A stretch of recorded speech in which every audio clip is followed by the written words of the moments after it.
संजय गांधी निराधार अनुदान योजनेच्या अंतर्गत लाभ घेणाऱ्या सर्व लाभार्थ्यांसाठी 3 हप्ते संदर्भातील महत्त्वपूर्ण अपडेट समोर आलं. बघा मित्रांनो, शासनाच्या माध्यमातून आता तुम्हाला 3 हप्ते एकत्र मिळणार आहे. हो, तुम्ही ऐकलेली बातमी खरी आहे. तुम्ही जर का संजय गांधी निराधार अनुदान योजनेच्या अंतर्गत लाभ घेत असाल तर आता एकत्र तब्बल तुमच्या खात्यामध्ये 3 हप्ते म्हणजे 3 महिने एकत्र तुम्हाला मिळणार आहे. याच्या संदर्भातील महत्त्वपूर्ण हे शासन निर्णयाच्या माध्यमातून आपल्याला सांगण्यात आलेलं आहे. मित्रांनो, ही माहिती तुमच्यासाठी खूपच आनंदाची ठरणार आहे. फक्त शेवटपर्यंत 2 मिनिटं व्हिडिओ पाहत चला. आणि आपल्या चॅनलवरती जर का तुम्ही पहिल्यांदा आला असाल तर या चॅनलला सबस्क्राईब करून साईडला दिलेल्या बेल नोटिफिकेशनला नक्की प्रेस करून ठेवा, जेणेकरून सर्व शासकीय योजनांची माहिती ही सर्वात अगोदर तुमच्यापर्यंत पोहोचू शकेल. तर मित्रांनो बघा, संजय गांधी निराधार अनुदान योजनेच्या लाभार्थ्यांसाठी आपण माहिती पाहणार आहोत. कारण की बघा, आपण जर बघायला गेलं तर 3 हप्ते हे एकत्र त्यांना वितरित करण्याच्या संदर्भातील माहिती सरकारतर्फे आलेली आहे. आता त्या अगोदर आता एप्रिलचा हप्ता आम्हाला आणखीन जमा झालेला नाही. लाभार्थ्यांना एप्रिलचा हप्ता कधी मिळणार हा प्रश्न देखील तुमच्या मनामध्ये पडला असेल. या प्रश्नांचं देखील उत्तर तुम्हाला याच व्हिडिओमध्ये पाहायला मिळणार आहे की एप्रिल हप्ता कसा मिळणार आणि 3 हप्ते आपल्याला कसे मिळणार आहे हे देखील तुम्हाला स्टेप बाय स्टेप समजून घ्यायचं आहे. बघा मित्रांनो, आपण जर पाहायला गेलं तर बघा, आता हे माहिती सर्व तुम्हाला मिळून जाईल. परंतु बघा, ऑफिशियल साईटवरती एप्रिल हप्ता वितरणाच्या संदर्भातील एक आपल्याला मेसेज पाहण्यात मिळालेला आहे. आता मेसेज नुसार लाभार्थ्यांना खात्यामध्ये एप्रिलचा हप्ता वितरण केला जाणार आहे. म्हणजेच बघा, आता ते तारीख कोणती असणार आहे मित्रांनो. बघा, तुम्हाला आता भरपूरशे दिवस उलटून गेले की एप्रिल हप्ता कधी मिळणार याच्या संदर्भातील सरकारने काय निर्णय घेतलेला आहे, आता तुम्हाला पैसे कधी मिळणार आहे, याची तारीख काय असणार आहे, हे सर्व प्रश्न तुम्हाला सर्व लाभार्थ्यांच्या मनात पडलेले आहे. मित्रांनो बघा, तुम्ही जर का संजय गांधी निराधार योजनेच्या अंतर्गत लाभ घेत असाल, श्रावणबाळ योजनेच्या अंतर्गत लाभ घेत असाल, दिव्यांग पेन्शन जर का तुम्ही घेत असाल, वृद्धपकाळ योजनेचे जर का तुम्ही लाभार्थी असाल किंवा विधवा पेन्शन योजनेचे लाभार्थी असाल, निराधार योजनेच्या कुठल्याही योजनेचे जर का तुम्ही लाभार्थी असाल तर तुम्हा सर्वांची एकच मागणी आहे की एप्रिल हप्ता हा मला 2 ते 3 तारखेपर्यंत मिळणं शक्य होतं, किंवा आता पोर्टलवरती दाखवलेल्या माहितीनुसार आपल्याला 9 एप्रिल ते 10 एप्रिलच्या रात्री 9-10 वाजेपर्यंत किंवा 11 वाजेपर्यंत हे पोर्टल सक्रिय राहणार नाही. अशा प्रकारे पॉपअप हे पोर्टलवरती आपल्याला पाहायला मिळालेला होता. परंतु ते पॉपअप आता गेलं, जसं की आजची 14 ते 15 तारीख जवळपास येऊन गेलेली आहे. परंतु बघा, हे पॉपअप जसं की 9 ते 10 तारीख आपल्याला दिलेली होती की 10 ते 9 तारखेपासून हे वितरण सरकार सुरू करणार. पण हे देखील आता तारीख चालली गेली. तर आपल्याला वितरण कधी होणार आणि आपल्या खात्यामध्ये हे पैसे कधी मिळणार याच्या संदर्भातील आणखी देखील आपल्याला इथं स्पष्टपणे माहिती कोणीच सांगितली नाही. तर ही माहिती तुम्हाला पूर्ण क्लिअर कट आणि स्पष्टपणे आजच्या व्हिडिओमध्ये पाहायला मिळणार आहे. फक्त 2 मिनिटं पाहत चला. मित्रांनो बघा, आपण जर आता जसं की मागील 2 ते 3 दिवसाआधी एक पोर्टलवरती मेसेज पाहिला की पोर्टल हे 9 ते 10 तारखेला रात्री 10 ते 11 वाजेपर्यंत सक्रिय राहणार नाही.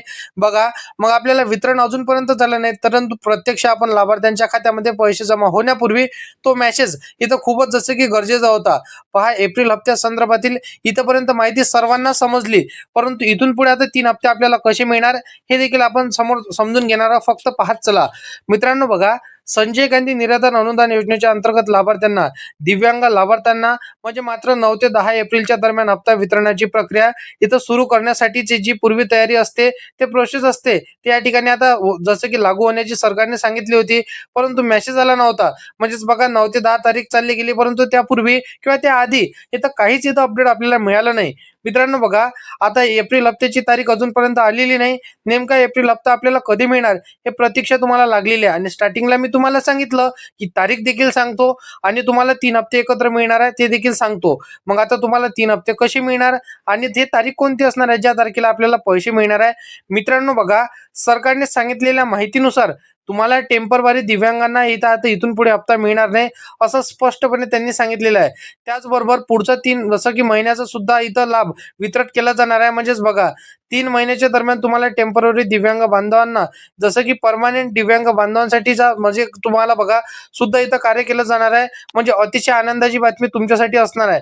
म्हणजे आताच बघा, हे 3 हप्ते तुम्हाला मात्र एकत्र मिळणार नाही, म्हणजे तुम्हाला गोंधळ होऊन जाईल. तर या 3 महिन्याचं जसं की एप्रिल हप्ता मिळणार आहे, जसं की मेचा हप्ता तुम्हाला मिळणार आहे, जूनचा हप्ता मिळणार आहे. म्हणजे सदर कालावधीत तुम्हाला टेम्पररी दिव्यांग बांधवांवरून, टेम्पररी दिव्यांग जसे की तुम्ही व्यक्तींवरून तुम्हाला सदर जसं की कार्यवाही केली जाणार आहे आणि तुम्हाला अतिशय शासन निर्णय इथं आता लागू होणार आहे. मित्रांनो बघा, आता सरकारने सांगितलेल्या माहितीनुसार तुम्हाला हे देखील माहिती समजलीच असेल आणि ज्यांना माहिती समजली नाही तो पोर्टलवरती जाऊ शकते आणि तिथं सर्व काही माहिती हे वाचू शकते. तिथं सर्व काही माहिती तुम्हाला स्पष्टपणे सांगण्यात आलेली आहे. आता तुम्हाला एप्रिल हप्ता कोणत्या तारखेला मिळणार हे तारखेची आतुरता लागलेली आहे. तर मग हे तारीख काय असणार आहे ज्या तारखेला आपल्याला पैसे मिळणार आहे. आता तुम्हाला 3 हप्ते कसे मिळणार हे देखील सांगितलं. कारण की बघा परमानेंट जे आता दिव्यांग बांधव असणार आहे त्यांना UDID कार्ड म्हणजे तुम्हाला स्पष्टपणे म्हणजे आपण जर पाहायला गेलं तर दिव्यांग कार्ड तुम्हाला मिळालेले असेल सरकारतर्फे. ते तुमच्या आधार कार्डला लिंक करून ठेवा. तुमच्या बँकेच्या खात्याला आधार कार्ड लिंक करून ठेवा. बाकी तुम्हाला पैसे मिळणारच आहे. हे तर काही जसं की दिक्कत नाही. हे सर्व लाभार्थ्यांचं क्लिअर आहे आणि आपण सांगू थकलेलं आहे. सर्व लाभार्थ्यांनी सर्व प्रोसेस क्लिअर करून ठेवली आहे. मित्रांनो एप्रिल हप्ता कधी मिळणार. आता 9-10 तारखेला आपल्याला सदर पोर्टल इथं सक्रिय राहणार नाही अशा प्रकारे पॉपअप अशा प्रकारे मेसेज आपल्याला दाखवण्यात आला होता. परंतु मित्रांनो बघा आता एप्रिल हप्त्या संदर्भातील आणखी देखील काहीच अपडेट आलेले नाही. तुम्हाला मी स्टार्टिंगला सांगितलं की तारीख सांगतो, परंतु तारीख काय असणार आहे तो सूत्रानुसार आलेली तारीख एकच आहे. तुम्हाला बघा 23 ते 22 ते 21च्या दरम्यान हे 3 दिवस असे आहे की तुम्हाला पैसे 100% येण्याची शक्यता आहे. कारण की मागील देखील हप्त्यामध्ये तसंच काय झालं आणि त्याच्या मागील देखील हप्त्यांमध्ये महिन्यांमध्ये सुद्धा आपण म्हणू शकतो असंच देखील झालेलं आहे. तर म्हणजे आता सरकारने स्पष्टपणे हे सर्कल इथं सुरू केलेलं आहे. बाकी अजून काही अपडेट येणार तर हे सर्वात अगोदर तुम्हाला जर का जाणून घ्यायचं असेल किंवा GR आलेलं ते जर अपडेट तुम्हाला जाणून घ्यायचं आहे किंवा शासकीय योजनांची सर्वात अगोदर माहिती जर का तुम्हाला जाणून घ्यायची आहे तर आताच्या चॅनलला सबस्क्राईब करून साईडला दिलेल्या बेल नोटिफिकेशनला नक्की प्रेस करून ठेवा. तर मित्रांनो चला भेटूया नेक्स्ट व्हिडिओमध्ये.